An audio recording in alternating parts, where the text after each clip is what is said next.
আসসালামু আলাইকুম। এই ক্লাসে আমরা দেখব সম্পদের উৎপাদন, বন্টন ও সমান্তর নীতি এই অধ্যায়টি। এই শিখন অভিজ্ঞতায় আমরা নিজ এলাকার কয়েকটি অর্থনৈতিক সমস্যা চিহ্নিত করব। এরপর সমস্যাগুলোর মধ্যে কোনটি সামাজিক প্রেক্ষাপট নির্ভর এবং কোনটি রাজনৈতিক প্রেক্ষাপট নির্ভর তা নির্ণয় করব।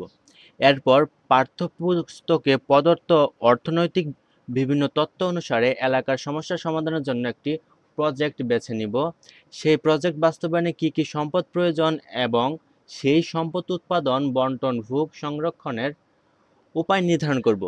সেই সাথে এই প্রজেক্ট বাস্তবায়ন হলে সমাজের বিভিন্ন পেশা ও শ্রেণীর মানুষের উপর কী ধরনের প্রভাব ফেলতে পারে তা নির্ধারণ করব। এরপর আমরা একটি মুক্ত আলোচনার আয়োজন করে সেখানে আমাদের প্রজেক্ট উপস্থাপন করব। সবশেষে একটি রিপোর্ট তৈরি করে জমা দেব।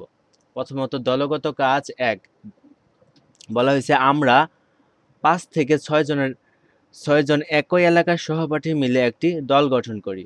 এরপর আমরা দলে আলোচনা করে আমাদের এলাকার কিছু অর্থনৈতিক সমস্যা নির্ণয় করি। এই সমস্যাগুলোর একটি কোনটি সামাজিক প্রেক্ষাপট নির্ভর এবং কোনটি রাজনৈতিক প্রেক্ষাপট নির্ভর তা নির্ণয় করি। অর্থাৎ আমাদের অর্থনৈতিক কিছু সমস্যার উল্লেখ করতে হবে এবং কোনটি সামাজিক প্রেক্ষাপট নির্ভর এবং কোনটি রাজনৈতিক প্রেক্ষাপট নির্ভর তা নির্ণয় করতে হবে। এখানে দুইটা ছক দেওয়া আছে। প্রথমটিতে হলো সামাজিক প্রেক্ষাপট নির্ভর সমস্যা, দ্বিতীয়টিতে হলো রাজনৈতিক প্রেক্ষাপট নির্ভর সমস্যা। এখন আমরা এটা দেখব।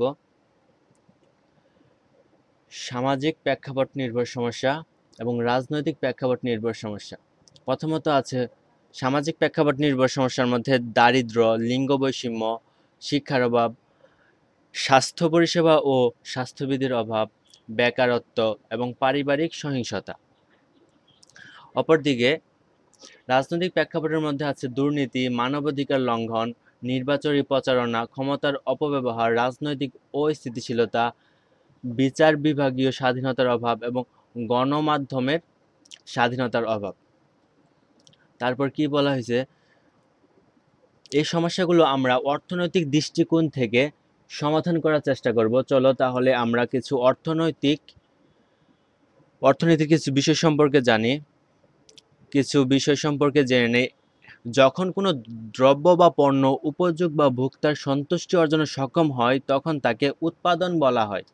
উৎপাদন, বন্টন, ভোগ ও সংরক্ষণ প্রক্রিয়া পরস্পর সম্পৃক্ত। একটি উদাহরণ দিয়ে আমরা বুঝতে পারি, একজন কৃষক যখন চাল উৎপাদন করে তখন তিনি চাল বিক্রির জন্য সম্ভাব্য ভোক্তা নির্ধারণ করে। ভোক্তা হচ্ছে যিনি চাল ক্রয় করবেন। এরপর তিনি উৎপাদিত চাল নির্দিষ্ট মূল্যে বাজারে বিক্রি করেন। চাল বাজারে নিয়ে গিয়ে ভোক্তা যিনি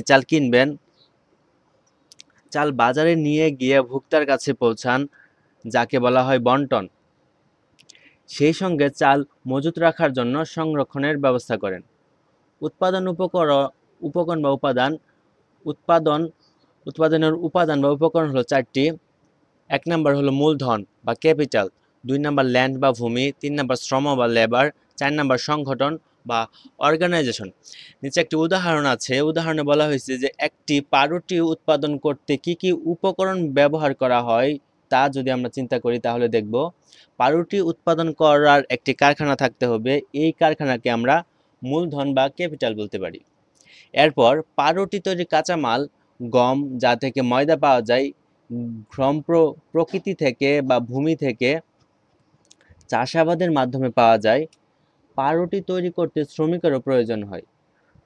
শ্রমিক থেকে আমরা শ্রম বা লেবার পেয়ে থাকি। কোনো উৎপাদনের বেশিরভাগ শ্রম দ্বারা তৈরি হয়। সেই সঙ্গে প্রয়োজন সংগঠন বা অর্গানাইজেশন। পাউরুটি তৈরি করতে একজন উৎপাদক, মালিক বা সংগঠক লাগে। তিনি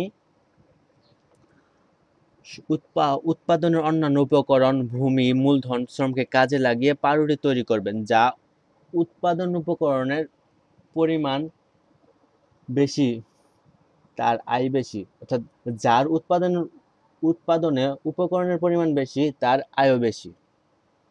এই ক্লাসটি এই পর্যন্তই। পরবর্তী ক্লাস দেখার আমন্ত্রণ রইল। আসসালামু আলাইকুম।